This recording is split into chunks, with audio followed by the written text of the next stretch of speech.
ArTechník podcast number 9 for May 20th, 2012.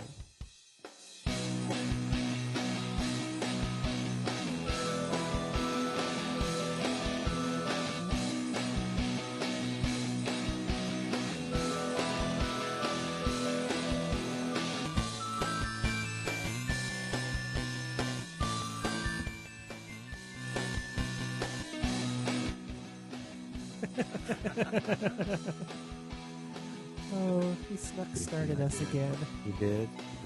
Welcome to this rainy day edition of Well, it may not be raining where they are. Well, we Listening. are in a different When space-time they are. zone than they are. So, just- lightning. We're all Let's huddled surround up in the ourselves house. by electronics during a lightning storm.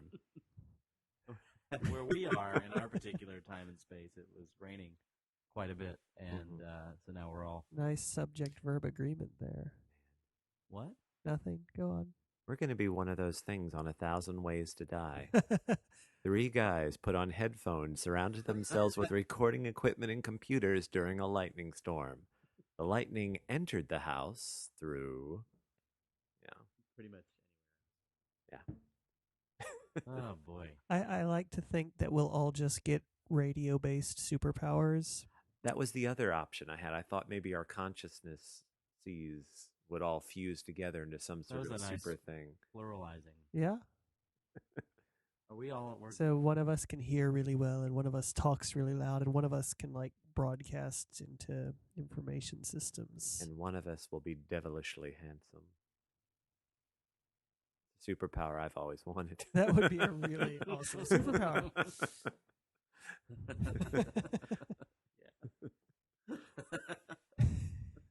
Be able to smolder at will. That's the one I want. Most things in life I consider how it could give me a superpower and what the Yeah. superpower I would get from it would be. Hmm. You know, it gets me through a lot of unfortunate things in life. You know, if you get bumped into by a coffee trolley and it breaks your toe or something, you can be like, well, it's going to give me super coffee powers and I can spray hot coffee into people's face with my hands And then Does that make demand you a a fresh jerk? one. and make me a jerk. Why would that make me a jerk? They'd be villains. I'm not just going to walk up to random people and be like, right. now you can sue McDonald's. That might make you a hero. Ooh. Go team. Okay. For those of you who don't know us, He's taken away my robot superpowers. I have. I'm Jeff, I'm Aaron. And I'm Adam. and welcome to ArTechník podcast. What is this one? Number 9. Number 9. One away from Tentacular. When all of our sound problems are fixed. Yeah. Yeah. We hope. Tentacular. Extravaganza. I feel like we should do something cool for the 10th one. Have a party. Yeah. Maybe a laser show. Whoa, whoa, whoa. Dip into our podcast budget. I wonder if we could have a podcast event. Maybe. Something to think of for later. Anyway. All right, you have 1 week. Yeah, right? And go. Yeah. The podcast Tentacular sounds like there are octopuses involved. Sounds like some Tentacular. Japanese websites you'd like to avoid Uh-huh. or not avoid, depending. Don't whistle. It makes the robots happen. Oh, I wasn't going to whistle. I was going to slurp. Ew. How's that feel for those wearing headphones and listening? Ooh, creepy. You just got slurped by Adam. No Hey, you're extra welcome. charge, but That's feel right. free to donate. Welcome, welcome, welcome. So glad you're all here. Hello. We are full of Mexican food Mm-hmm. and happiness and and articles And and articles. things Mostly about the articles. intersection of art and A, N, technology and B. for you. Yeah. Does anyone have an article they'd like to start with, or an idea, or what's going on I think in we should, people's lives? nothing new's going on. Yeah. Why don't you kick us off this week? Sure. Sure. Wait, they're making signs. Sorry. They're trying to communicate things on the sly. Yeah, I I was was just about saying ready to you listen start, to Oh, it. yeah, okay, Adam I'll can start. go. Sure. Oh, Sure. okay. Right. You gotta quit making these giant signs. This one's a bird. This one's a bunny. This is a turtle. Again, very effective for podcasting. You're welcome. Some old time radio. Next week, I- catch our shadow puppet performance. That was supposed to be the joke about the laser show for the spectacular Oh, 10th sorry. anniversary.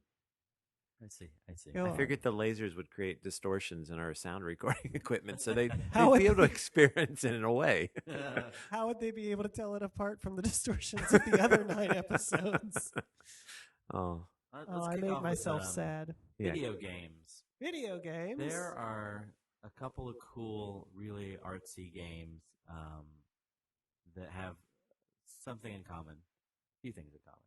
One's called Bastion, and one is called Braid. And I know they're both available on Xbox Live Arcade, I believe, but I think they're also available like on Steam or on your PC or some are available on Mac. I don't remember. But I thought of them when I was reading about the evolution of how death has been handled in video games over the past, 40 years? Mm-hmm. Okay. And how death, from a storytelling perspective, in a video game is a really jarring experience. And in fact, it sometimes breaks the reality of what you're playing with this character. So think about, you're playing like a character. You're going through the situation, the struggles of the character, or whatever. And let's say it's a very realistic game, and then you die. You get a game over, and your character dies, and then comes back and picks up where they left off. Much in the way I feel like that we ignore, people in black changing sets on stage aren't there. Mm-hmm. We ignore the death, like, oh, it didn't happen, it doesn't count. Even a lot of times in the death shows a little cutscene of, how your character dies, then it fades to black and your character gets back up. Okay, or I got whatever. you now. Sure. Yeah. Right. So I feel like it's, and the article was saying that it sort of pulls you out of the story. And a couple of games are beginning to deal with it. Prince of Persia, the newer one, Mm-hmm. started dealing with it by reversing. Your character would get to a point where he would, and I've not really played it, but my understanding is he would die, but before he died, instead of actually dying, it would reset you backwards through the puzzle. No, well, if you had your dagger had Sands of Time in it, you could reverse a poor jump by going back in time 30 seconds. But the way they really handled the fact that you would run out of sand or you would fall in face first into a pit full of spikes or a sand monster would rip your face off is the premise of the whole game, beginning to end. He's narrating past tense. He's telling the story of what happened to him. And every time your character dies and is out of sand, you'll hear a little voice clip going, "No, wait, that's not what happened. Let me try again." And there were like, a variety of these. It wasn't the exact same sound clip every time, but it was like he got derailed in the storytelling, had made a mistake in the cool. storytelling, and so he was like, "No, wait, I didn't die then." And then you would be reset at the last checkpoint, and your sand Right. would be reset to however much you had starting that particular chamber or whatever. And that's funny because in this game, Bastion, you don't really know what the story is, but it's sort of a isometric. Isometric is that sort of Isometric. off. It's neither a front top down or front on. It's that 3/4 view. So you're looking.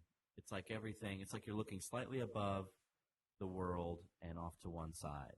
It's not like a straight-on platformer like a Mario where you're going in a. Can you give me an example? Because I'm having a Sure. hard time Any of visualizing the it. Spyro games, they used to do that, right? Or Mario 64. Did you play that? Okay, Or was yeah. that one? Yeah. Where you've sort of got the camera hovering up and over the shoulder Yeah. rather than directly but behind or imagine directly that above. the camera can't move. Okay. Okay, instead of like Mario 64, the camera can move around. Mhm. But here you've got a camera in a fixed position, and the graphics are that older style sort of. The Zelda series was actually considered isometric at its time because the map was basically a straight down view, but then the Mhm. characters were profile view I gotcha. Yeah. and sort of planted on top of each other, and so Okay. The sum vision was this isometric perspective of off at an angle. Right. It was, you probably dealt with it in scene design class as well. When Yeah. there's that perspective, there's ground plan and there's elevation, and then there's Yeah. that other perspective. That one was Kind of in called between. isometric I remember having to make those little drawings. with the grids. Yes. And, Yeah. So Fun, back tedious to work. Yeah. the game. In this game called Bastion, as you start the game, you're moving your little character around the map, and the way you get what the story of the game is that you hear this narrator sort of telling you what happens in the game. He's like, the kid woke up, and the kid walked to the whatever, and everything that you sort of do, like when a monster appears, like the narrator's like, and suddenly, so some trouble appeared, and when you like dispatch the monster, he's like, but the kid took care of that. And whenever you die, the narrator goes, and then the kid fell to his death. Nah, I'm just kidding. And the character gets put back up on the map and continues his journey, right? that Yeah. one's, it's got some sort of slightly AI narration system, doesn't it? Yeah, Like- it's smart. Like there's a whole, I think, bank of things that it could say depending on what you do. So you follow the story and the story follows you, which is pretty cool. Yeah, that's an interesting element. And I of it think an that interesting remember way to deal with death, and it hearing kind of like about. the Prince of Persia thing, but Braid takes it one step further. Braid is this game that it's beautiful. These are both beautiful games, but it's got this. It looks like a Victorian Mario Brothers. Okay. Okay, and it's side scrolling. And as you advance in time, and as you go forward and you play the game, like you go and you jump on a monster, right?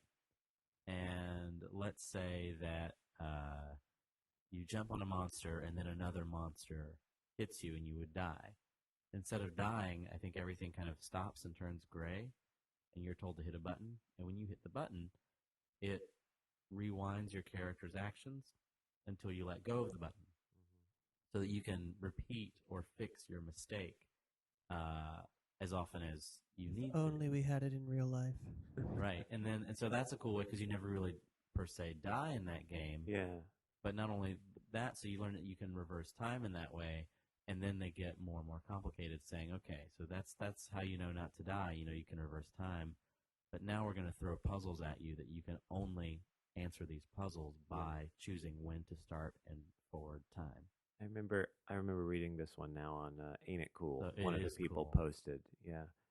But yeah, that's interesting. But it sounds like each of the different games that you were describing, Prince of Persia and all the others, like it either had to have a really strong sort of narrative, like this sort of storyteller narrative overlaid to the video game play, or it has to be something quirky and so different. So Right. I guess it would only really work for certain kinds of games. It's not something that could be used to justify or make sense of the deaths in every kind of game, right? Well, the death structure in the video games has changed dramatically over the last years, because originally, you had lives. You had 3 lives to get through it because they were for the quarter-sucking arcade machines.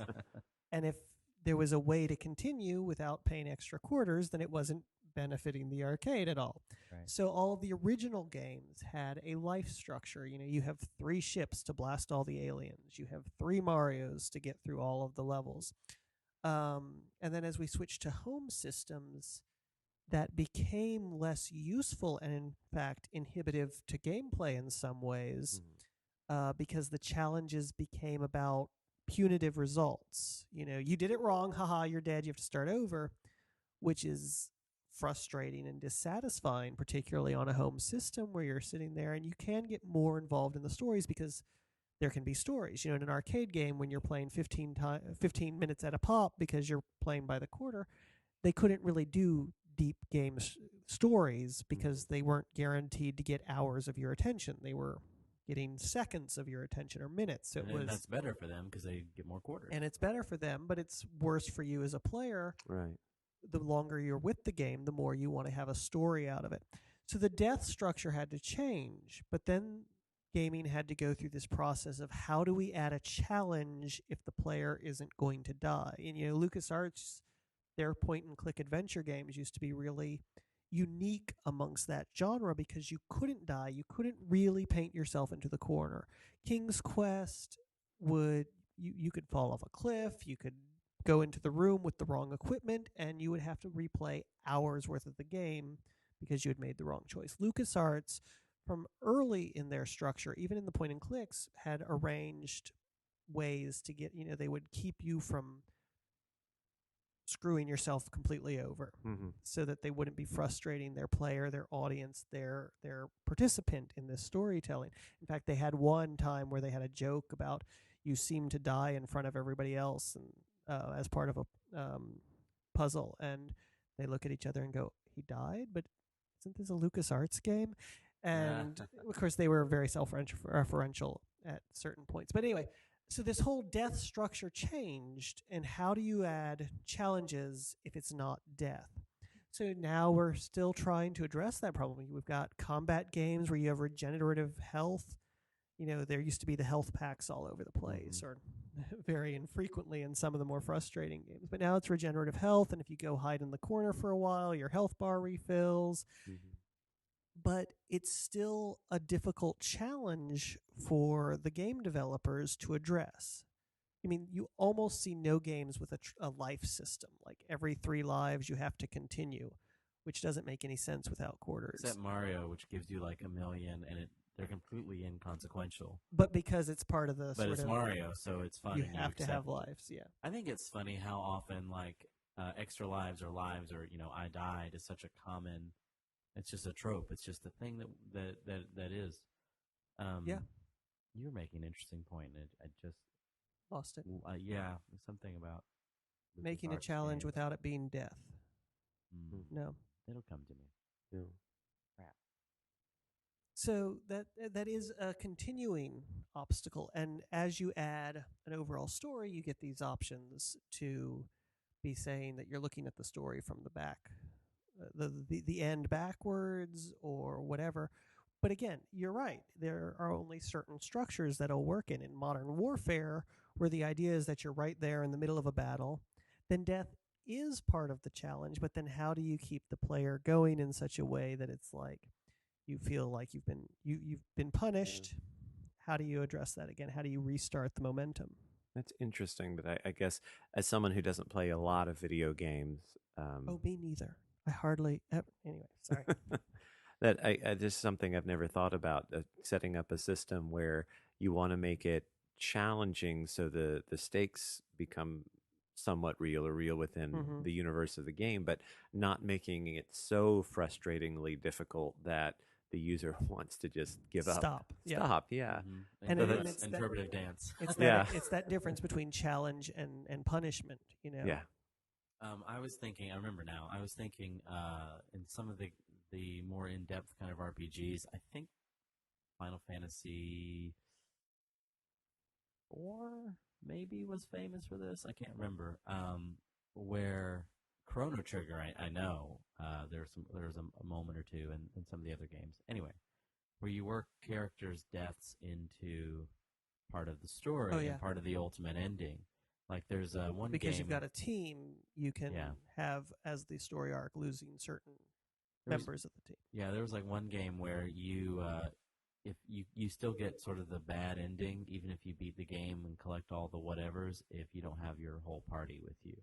And that's interesting, but what's more interesting to me are branching story elements where, different challenges have to be answered this way if this character is not present because of death. And how that changes sort of the group. I remember Chrono Trigger did a great job. There's a moment where I won't give much of it away, but there's a moment where you could choose to kill a character or not. I think there's actually at least 2 of those moments. A character on your team or somebody that's in your way? I have to be quiet about which. All right. I mean, it's an old game. You should have played it by now, but I think they've re-released it. And if you've not played Chrono Trigger, it's worth it. It's worth it. Oh my gosh! And you can get a cheap copy on eBay for like a PS1 if you want. But it was originally released on Super Nintendo, and then they re-released it on PlayStation. They added some cutscenes, Sure. and then they released it again for Nintendo DS, and it is one of my favorite games for exactly this reason. Yeah. There are, I think, around 10 or so endings to this game, depending on who's alive, what time period you beat the game in, because it's a time travel game as well. And, of course, I like it. And because the relationships they play so very true and strong, and you really believe each character's presence or lack of presence affects the other characters. And there are a couple times when the game really, really forks, and I think it's lovely. Yeah. Legends of Dragoon, one of your very first starter characters that joined the team is unavoidably killed at a certain point. And it's, you've grown connected to the character, and for me it was sort of a sad plot point, and it was also sort of a crucial role in the team that you pick up a new character that fills the need in the team, even though it doesn't replace the original character. And it's in a sort of interesting dynamic of including death in the game intentionally and unavoidably.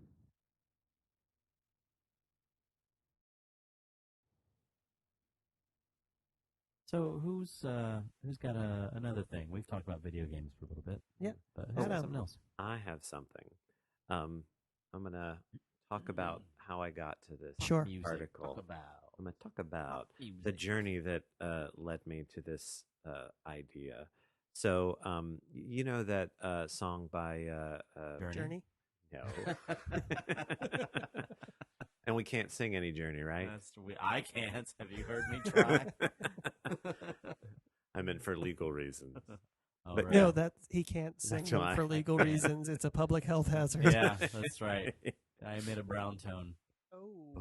God. Yuck. Thank I you hope for no one's tuning in, listening to ladies this and on their lunch gentlemen. break. Oh my gosh. So, Yes.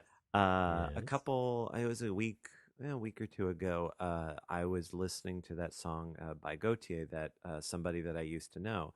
And I have a tendency that when sometimes when a song pops up on my radar, I tend to obsess about it, and I'll listen to it like over and over and over again, like just for one day, like just immerse myself I do in the same whatever. thing. I really Yeah, do. just something that kind of catches me. And so that was the song.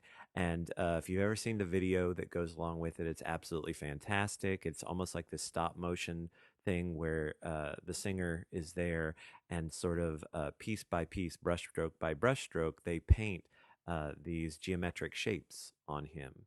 I have seen this video. Yeah. It's awesome. It's absolutely fantastic. And so, the song is about a breakup, and, how it kind of fragments an identity. And, they illustrate that through the painting. And so my brain started to think about other ways to kind of communicate that idea.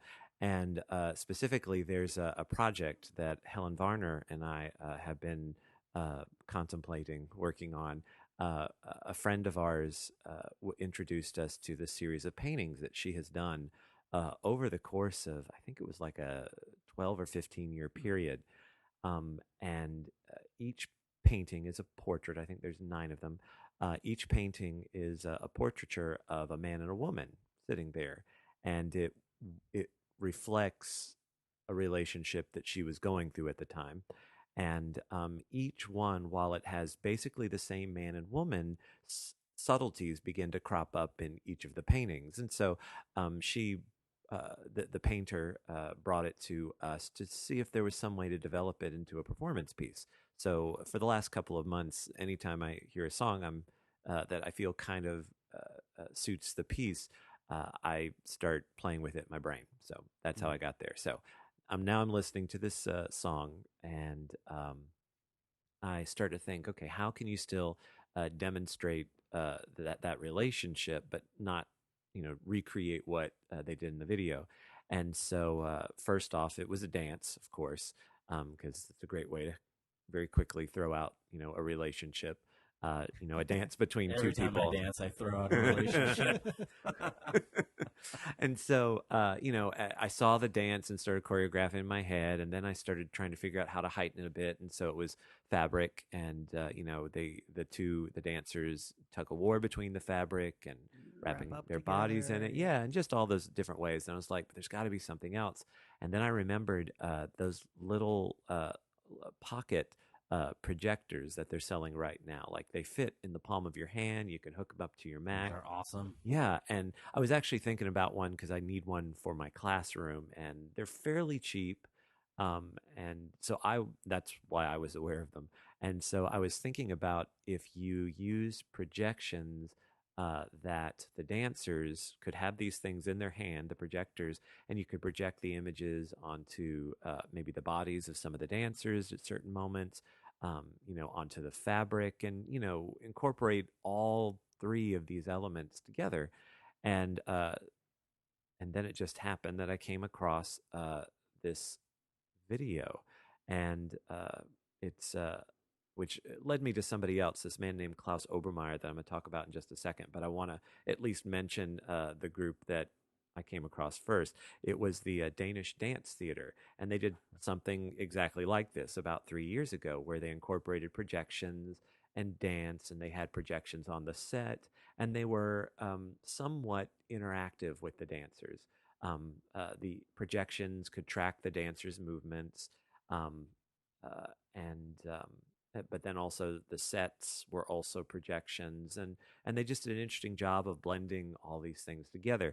And I also wanted to shout out to the what they used to make it, something called Open Frameworks, which is an open source thing. I lost my word. Software. Thank you, software. It made in a C++ library, and it incorporates a couple of different programs: OpenGL for the graphics, RT Audio for audio input and output, FreeType for fonts, FreeImage for image input and output, and QuickTime for video playing. And this is what they use to create all the projections that you saw in the dance piece. There's some clips you can see of that piece online. That then led me to this man named Klaus Obermeyer. Klaus Obermeyer is a choreographer, director, and I guess software designer as well. That all he does is create these movement pieces that incorporate projections and media into And is he them. part of the Danish? He is not. He is Okay. from Vienna, and but no, that was just I think following some links, clicking, Okay, clicking, okay. clicking. I Down the eventually. Did internet you ever Yeah. end up rabbit at a place where they sell cookies in blue tins? Sugar Danish cookies? cookies, yeah. Yeah, see what I did there. And he No. he apparently got We're into not it. Dutch. The Dutch. He The brought it Dutch. back. The He Dutch. he came across, well, his degree actually is in graphic design, and 20 years ago he took an interest in trying to put these things together, the dance and the media. And back then it was pretty much, you had this projection playing in the background Right. while dancing went on. Yeah. And but the technology has got more and more sophisticated. He primarily develops a lot of his works through sort of lab or like artistic sort of think groups where they're intentionally trying to develop technology and live performance Mhm. together. And a lot of the pieces he creates come out of these sort of limited sort of grant money things. What if we put projectors on Roombas and did the projector Roomba dance? Mm. I'm still stuck on dancing Roombas. I'm Yeah. sorry. Oh, That's I thought you were gonna- yeah. Aaron looks like he's going to say something far more intelligent than Yeah. what I'm blathering. He on said about. Roombas, and Well, you no, kind I of just- glimmered. Well, jumping back to the robot art episode, Oh yeah, totally in the middle of your story, That's I've just fine. discovered that time together. my sister, who does a lot of science and mathematic based paintings, has recently gotten a robot triathlon commission. Mm-hmm. So she's actually working on a piece right now. I hope they don't dump Gatorade on the winner. Well, the one that's built to swim must be able to survive it. And that's how the robot apocalypse starts, not Half with a of our bang, podcast but with sound like Gatorade. With Gatorade. Ooh. And so, yeah, so he develops a lot of interesting pieces. Klaus Obermeyer. Um, the two pieces that I came across that I really enjoyed the most, and you can see clips on YouTube, and And we'll post them on the show yeah, notes so they're easier to find. yes, there was one fantastic sort of highlights reel of the second piece I'm going to talk about. But the first piece was based on Stravinsky's Rite of Spring, where it was a live dancer in front of an audience, and she was kind of in a sort of a black walled contained environment off to the side, and then the orchestra was live, and then hanging above the orchestra was a big projection screen, Uh-huh. and the audience members were all wearing 3D glasses. So they were capturing the live dance of the performer, but then when it was run through the projection, they would exaggerate and like maybe elongate her fingers, Mm-hmm. or they would freeze her in a moment of the dance in the image and maybe duplicate that pose behind her while she continued on. And so, uh, they were just kind of playing with the visuals, Sure. really, and apparently each night for each performance they kind of mix it live. Mm-hmm. So if you went to Ooh. different performances, you might not see the exact same tricks played out. At the exact same beats and Right. moments in the dance. Yeah. And again, So that qualifies for our performance category rather yes. than our installment art. Right, and that's the biggest thing that Klaus Overmeyer is so intent on is rather than creating a sort of environment where this actor has to stand here so this projection hits them, and at Mm-hmm. exactly this moment they have to Right. lift their arm up left. He said that creates a very artificial sort of reproduction. It really then is just a movie, or I Yeah. don't know. So, yeah. Yeah, I can't There's think. no chance for danger for them to break out of it for it to be what you were talking about a couple Or episodes ago. or if there is that live inspiration change moment, then it sort of f's the whole thing up for the night. Right, yeah. And Yeah. so he always wants that sense of danger and improvisation in each Right. performance. Um, yeah. And then the Yeah. next piece I want to talk about that he created is called Apparition. And this one apparently is like absolutely groundbreaking. And again, projections follow the actors around on stage. The entire set built around these two dancers, a male and female dancer, is also projections. What makes this one unique is it responds, the environment responds to the movements of the performers. Uh-huh. And so, they, again, they don't have to memorize, put my hand here, put my Right. hand there.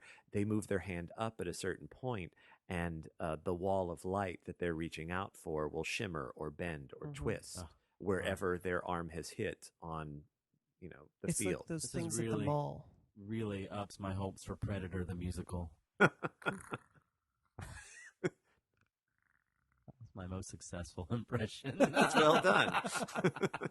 Yeah, those things at the mall. It's like, there's like an 8x10 square and there's the projector overhead and it's like a soccer field and the kids run across it and kick the little virtual soccer ball and the Oh, right. motion capture moves the ball with them.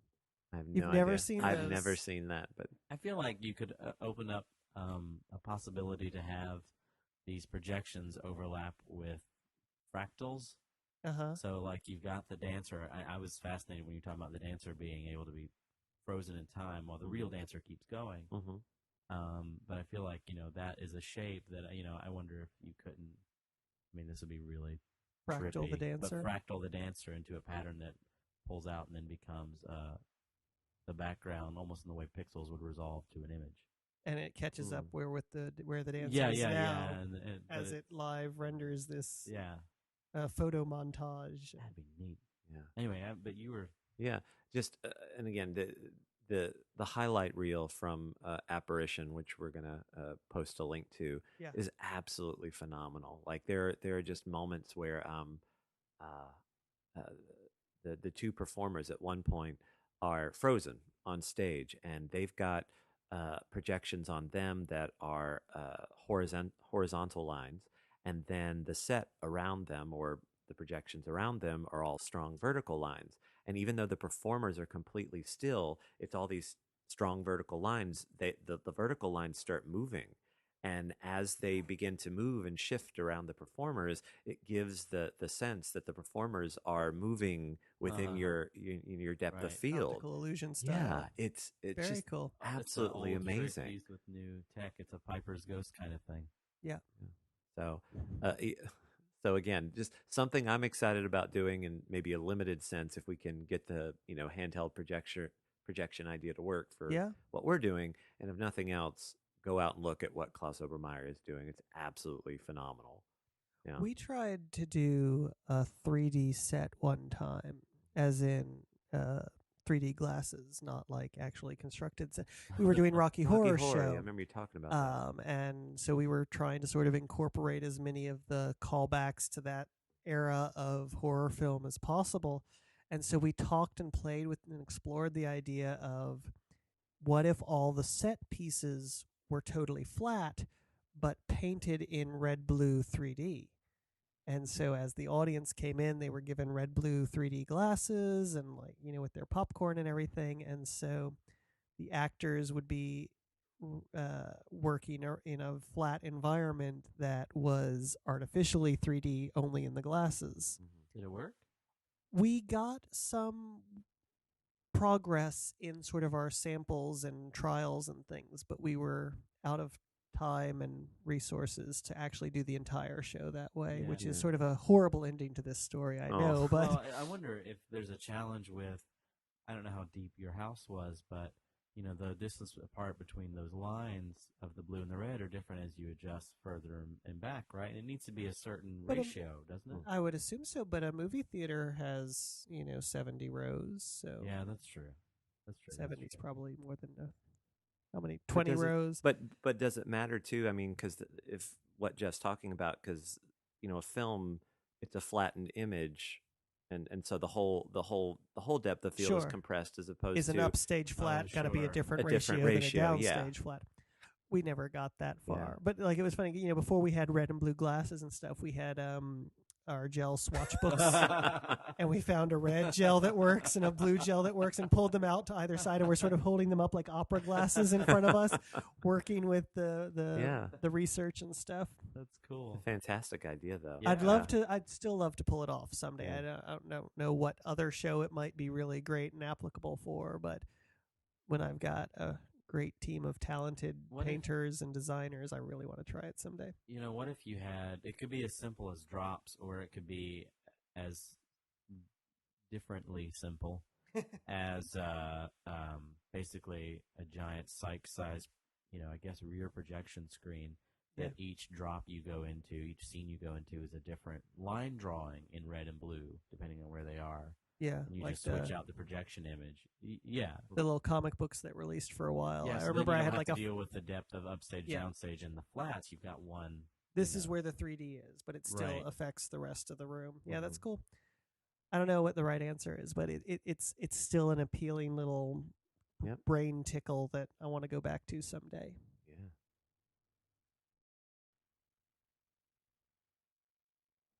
So I want to ask you guys on a new subject. What instruments come to mind when you think about integrating into sort of Technica music and soundscape backgrounds with live music overtones? Soundscapes? Electronical soundscapes played. Okay. Are there instruments that you think of sort of naturally applying to that? I'm sorry. Theremin. Theremin. I'm sorry. I was paying attention to the microphone, and my new microphone smells really good, so it's really distracting. Still got that new microphone smell. It does. It smells so good. It smells like a new tire and a new action figure. I'm sure those are all disinfectant chemicals that they put on there when it left the factory. The right thing in my brain to make me happy. Things that I'm sure there was a warning that you ripped off very early. It said, "Do not smell." Use microphone in well-ventilated area. My asbestos sandwich. I'm going to smell my microphone. I'm sorry. You're talking about in. I'm a dummy. Just give me that. I was trying to ask. Yes. What musical instruments come to mind when you think of electronica music and playing a live instrument along with a recorded electronic Oh. soundscape, what instruments seem like the natural fit? Sitars. Sitars, Glass theremin, harps, glass harps, handbells. The Ben Franklin thing. the that was glass the- harmonica, which is Oh. also called the Yeah. glass harp. Okay, yeah. Beacha. Yeah. I don't Accordions, banjos. know. MIDI controllers. Okay. What about the ones that you would think maybe classical instruments or something that just seem out of place with the idea of mixing them with the electronica? That's hard for me because I'm an orchestra nerd, so I was very used to things like electric violins and stuff. Sure. Mm-hmm. So that's hard for me. Perhaps an electric. What's the word? The harp. Bang bang bang bang. Jaw harp? Jaw harp. Yes.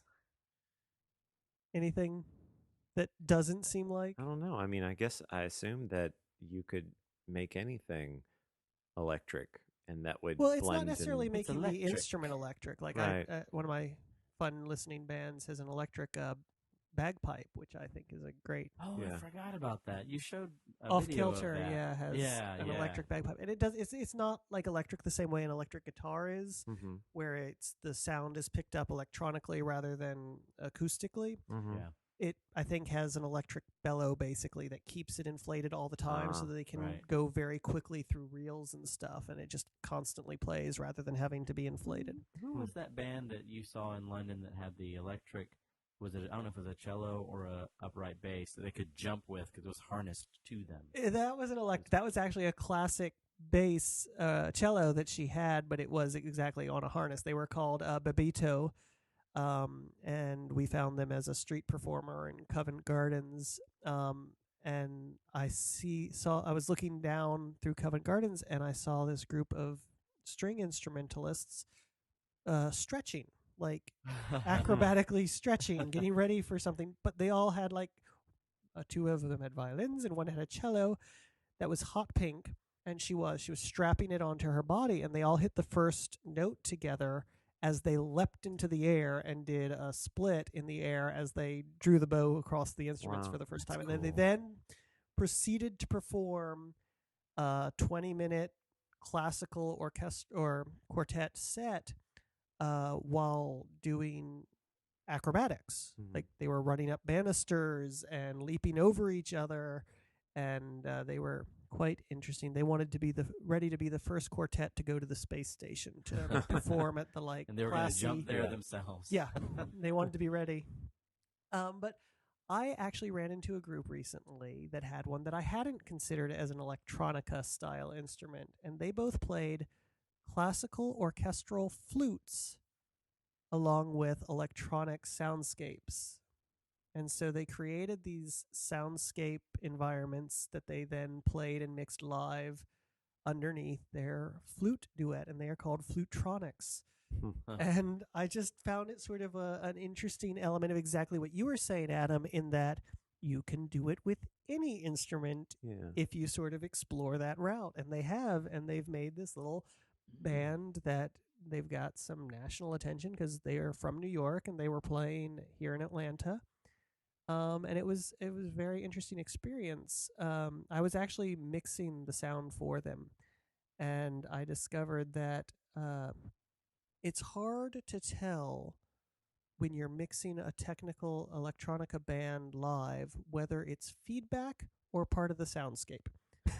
Or music. Music. But they were a lot of fun. They had this great electronica mix, and it was just sort of a nice sense of exploration and that you aren't held in anymore by what instruments can play what music. Wow. You're talking about soundscapes reminds me of of the voice and speech teacher we had at Academy, at the Theater Academy some years ago. And the joke whenever we go around the table talking about our curriculum is he had this activity called sound environments. The joke was when he couldn't think of anything. Say, what are you doing today? He'd go, sound environments. Yeah. It also made me think of how sometimes, depending on the size of the venue, and I find it easier to accept in smaller venues. I have a hard time watching a play that has a highly recorded back uh, sound soundscape or soundtrack or whatever that's all recorded, and the performers aren't mic'd. Oh, In okay. a large house, especially, it bothers me because I feel like I should be able to close my eyes and the radio play, if you will, of the show Would still work. would still work and would sound like it's all part of the same universe. And it's doubly frustrating to me when some people are mic'd and some people are live. And I'm sort of like, I feel like, you have to make a choice because if I am a blind individual, there attending that performance, it's going to feel disjointed to me. And so I feel like it's kind of almost all or nothing in a way. It's more forgivable in smaller spaces where, in my opinion anyway, where the recorded sound and the live sound aren't so different in their levels. Because you can be a little gentler with the recorded sound because it's a smaller space. But then you lose some of the detail that's in the recorded sound, and I feel like that you lose. I'm all about the actor's voice as instrument, as physical instrument. There's something very powerful about that. But when you put an actor in a situation where to tell the story, you're choosing to use a lot of recorded sounds that are, number one, impossible to compete against, and number two, create a certain kind of soundscape that is rich in aural detail, then the performer should be given the chance to use the more subtle notes they have in their vocal instrument through a microphone. Because you can sound a certain way in a microphone that is just as viable, in my opinion, in live performance for characters than you can when you are trying to use your body to get it all the way out to the back row. And I know for some actors it's a point of pride, like I want to be able to project and whatever. But on the other hand, I'm like, well, I totally get it. But look at it from the other side and say, what are some of the little grace notes you can get in your performance that you can't, that the microphone would afford you? I think it's just, I think it's fair to say that every production, you just have to figure out what that balance is. What best tells that and what can story. they afford that time. too? Economics. Because that's what I've seen a lot of, high school productions over the years of musicals. And, you have music playing while actors are singing or sometimes talking and being underscored. Right. Yeah. And sometimes the choice is, all right, we've got 4 microphones. We'll just put them on the 4 main actors. And then you've got a whole chorus of people that have little one-liners during the songs, and you just see their them, mouths move. You see their mouth move while the song plays. Right. Yeah. But they can only afford 4 mics. Yeah. Right. Yeah.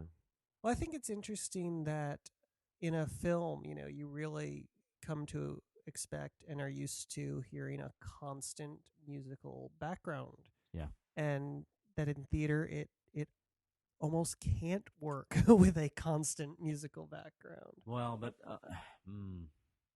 I don't know. I disagree. Like, maybe it's because in my brain I live more in cartoons and movies and stuff. Yeah. But shows that I'm involved in, I think I've had a couple shows that I wasn't directly creatively involved in, or I was just an actor, where I think it really can work. But there's got to be. It doesn't work without that full support and decision of, okay, we're micing, or either we're micing everyone or we're not, without those choices being made. When you have a director that tries to create a whole soundscape, and then the rest of the production is just the way the shows have always been done, right? Without that conversation of this is what we're trying to do, and those choices don't get made. And for me, it's incredibly effective. I don't know, like. Have you seen Moneyball? We've No, probably not talked yet. about this. I ask that question to everyone like every other I'm day. pretty sure at some point for these podcasts to go further, you're going to have to strap me to a chair and make me watch Moneyball. It's so good. It's so good. Part of what I love so much about it is the sound. The sound design is so good. I mean, they really tell the story with the sound, and you could close your eyes and just listen to the movie. And again, for me, that's a selling point of does anything work that's like Well, that's that. fine, but what I'm saying is, have you seen a It play? is not fine, sir. Have you seen a play, a live theatrical event, where they successfully had a constant background track? I did. It was Did at you? CSU. Yeah, it was called Pavilion. I hadn't thought of that. I was the more and more we were talking about it, I was I was holding back, to be honest, from saying tweeted "Go Dog Go" and James and the Giant Peach back in Orlando. Yeah. Mm-hmm. Because those were, I hadn't thought about that, but yeah, Mm-hmm. I mean, and they Was weren't Pavilion constant as underscored the whole time? Well, it was in the sense that to tell people that are listening, this was a show that all three of us were involved in back in college called Pavilion. It's a 3-person show, and it takes place at a high school reunion. Most of the action takes place out on this little dock pavilion that's outside of the sort of main event center, and it follows these two characters, and then there's sort of like a um, omnipotent, omniscient narrator for the story that also plays a lot of the other characters that we meet at the reunion. And it did have an underscore because one thing that Susan, our director, was insistent on was that the world of the reunion, even though we're hearing these conversations out on the dock removed from the main party, we Yeah. still need to be aware that it's still going. And so Aaron and I were sound designers. Jeff was one of the actors in the show, and we had the music going the whole time. Did we? I'd We did. forgotten that. Because that was my challenge, was I had to find like almost Oh, 2 yeah. hours worth of we decided the reunion the graduating year was like 1983 or 84, and so that was sort You of the found year. music from those. Yeah, and find stuff within that 4-year 5-year span. And so So I'm arguing against a constant sound Uh-huh. background on a show I designed. yes, yes. But remember, here's how we split it up, though. That may be why you don't remember. Is again, I was just starting to learn a lot of this software, and Yeah. you had some experience in it. I think, yeah, and at least I think you did. I trusted just you. enough to say, "Do this, kid." But a lot of the narrations were removed from the universe and world of that play, and we created these soundscapes that kind of underscored Jeff as the I remember narrator. the opening and I remember closing the speeches. opening, yeah, with all the Yeah, the but there were drop, there were jungly also some sounds, small where you create the world, and we Sure, hear sure. this bubbling sound and the waves crashing and all of these and things. then that It overlapping was thing. brilliant. But Yeah. then you had that additional challenge too of there was a live component in that. Mm-hmm. There was as one song well. that they played live with a hot mic. Mm-hmm. Yeah. Anyway, Yeah. So, but again, you were primarily in charge of the environments that supported Jeff's stuff. Mm-hmm. And my biggest task, while still assisting you, was to compile this song list. Oh. Yeah. Well, there Is you this the go. one with Yeah. the Go story. The go? It's Oh, yeah. the- This was. this Can we was- tell the training? Yes. You should. Well, I don't know. Well, Yes, I want this story to be known. Okay. So I'm teaching Adam Sorry, how to I didn't mean to use put you on the software called SFX, and it's very similar to QLab, if you know that. It was basically sound control software, and it was sort of early in when people were starting to do sound control software. And I was explaining how to run the show from it to Adam, and I pointed to the screen, and I indicated an area that was this large button that said go. And I said, this is the go button. When you want to run a cue, you hit go. And he reaches up, pushes the screen, and touches the go button, or at least touches the picture of the go The button. go button. And if he had done that today, it would probably have worked. He was just ahead of his I was time. ahead of my time. I've That's always all. been a Technology trailblazer. is finally catching up to you. That's really been the problem, is Adam Yeah. couldn't understand the primitiveness of computers. It's true. I then picked up the mouse. and said hello. Hello, computer. That didn't work either. Didn't work. Give me another Is that our- 15, is that 20 our years. First? That's our first. For this Yeah, one, it is. isn't it? You're Wow. welcome. Wow, that took us a while to get to. Well, we wanted them to wait for it. Yeah, They- right. We've been putting it right at the beginning for the last Yeah. couple, and so we got to make them wait for it. That's right. The stress is over. You've had your Star Trek Yeah. reference. And if you can find an earlier one in the podcast, email us, let us know. We will cite you on air next time. Mhm.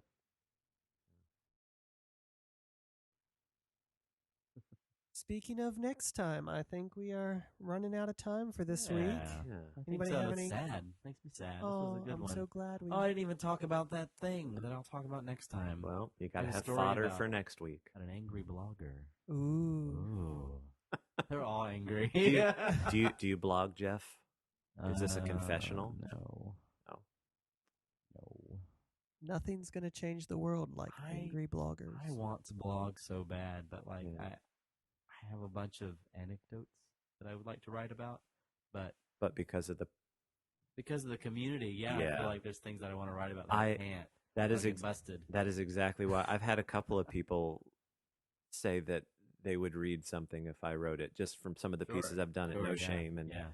others, and I have the same sort of hesitation. I think I can get away. I mean, I have a bunch of weird stuff that happens at the coffee shop that are just weird observations because I spend so much time there Yeah. writing and stuff, and strange. Still, like I would. I want to figure out how to turn my summers down in shows and entertainment down at Disney World into like my Santaland diaries to make my money off for the rest of my life. yeah. But I have to figure out a way to write it in such a way that I won't get my ass sued.